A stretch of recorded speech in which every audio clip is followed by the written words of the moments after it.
Hello students, sociology की class में आपका एक बार फिर से स्वागत है। हम लोग बीए पार्ट 1 का सेकंड पेपर भारतीय समाज पढ़ रहे हैं और हम लोग जिस टॉपिक का अध्ययन कर रहे हैं वह है गांव या ग्रामीण समुदाय। मैंने मेरे पिछले वीडियोस में अब तक जिन पॉइंट्स पर चर्चा की है वह है गांव का अर्थ एवं परिभाषा, गांव की विशेषताएं एवं गांव एक जीवन विधि एवं एक अवधारणा के बारे में। आज हम हमारे इसी गांव के या ग्रामीण समुदाय के इस टॉपिक को आगे बढ़ाएंगे और आज हम चर्चा करेंगे गांवों के प्रकार, टाइप्स ऑफ विलेजेस के बारे में। गांवों के प्रकार, विश्व के विभिन्न भागों में हमें विभिन्न प्रकार के गांव देखने को मिलेंगे। गांवों का उद्भव कृषि के विकास के साथ साथ हुआ है। विभिन्न विद्वानों ने गांवों का वर्गीकरण अलग अलग आधारों को लेकर किया है। हम यहाँ उनके वर्गीकरण का आधार तथा गांवों के प्रकारों का उल्लेख करेंगे। सबसे पहला आधार है जो धर्म ग्रंथों के आधार पर। रामायण और महाभारत में दो प्रकार के गांव, घोष तथा ग्राम का उल्लेख मिलता है। मतलब रामायण और महाभारत में दो प्रकार के गांव के बारे में हमें इनका उल्लेख मिलता है। एक तो है घोष और एक है ग्राम। घोष ग्राम से आकार में छोटा और जंगल के पास बसा होता था। ऐसे गांवों में पशुचारण मुख्य व्यवसाय था और इसके निवासी दूध बेचने का कार्य करते थे। ग्राम का आकार घोष से बड़ा होता था। इनके निवासियों का व्यवसाय कृषि था। गांव के मुखिया को ग्रामीणी कहा गया था। ग्रामीणी, ग्राम से बना है ग्रामीणी। ग्राम के मुखिया को ग्रामीणी कहा गया था। नेक्स्ट है, दूसरे नंबर का जो वर्गीकरण है वह है डॉक्टर दुबे का वर्गीकरण। इन्होंने गांव के कितने प्रकार बताए हैं? Doctor SC. दुबे ने गांवों के वर्गीकरण के 6 आधार प्रस्तुत किए हैं। वे हैं नंबर 1 आकार, जनसंख्या और भू क्षेत्र के आधार पर।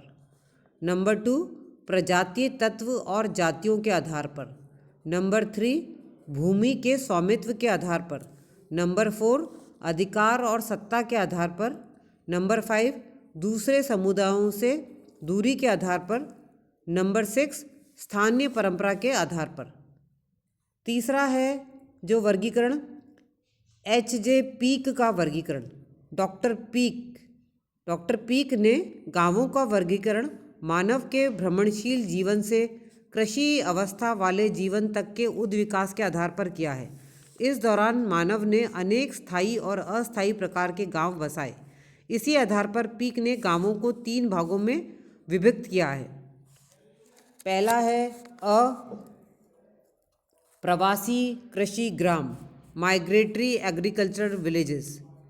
इस प्रकार के गांव अस्थायी प्रकार के होते हैं। ऐसे गांवों के निवासी किसी स्थान पर थोड़े समय तक रहते हैं और फिर उस स्थान को छोड़कर दूसरे स्थान पर कृषि करने चले जाते हैं।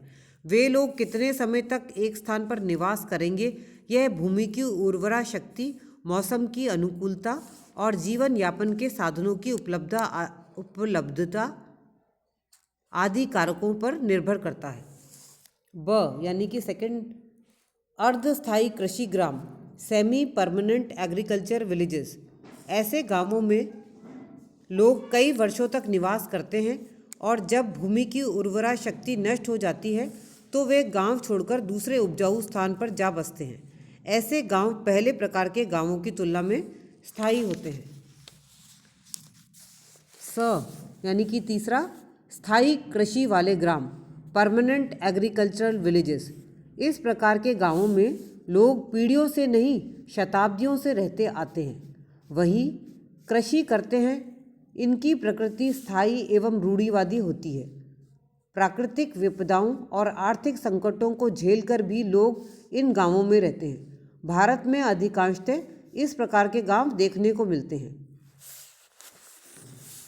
अब हमारा जो अगला वर्गीकरण है वह है जो हमने बताया एच के पीक का वर्गीकरण, इसके बाद वाला जो वर्गीकरण है वह है सोरोकिन, जिम्मरमैन तथा गेलपिन का वर्गीकरण।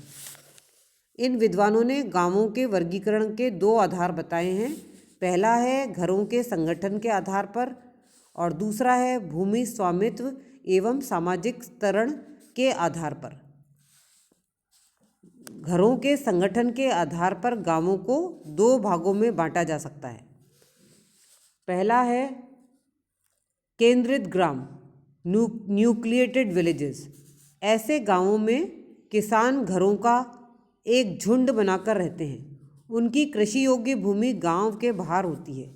एक ही निवास स्थान पर साथ साथ रहने से उनमें दृढ़ और सुसंबद्ध जीवन का विकास होता है।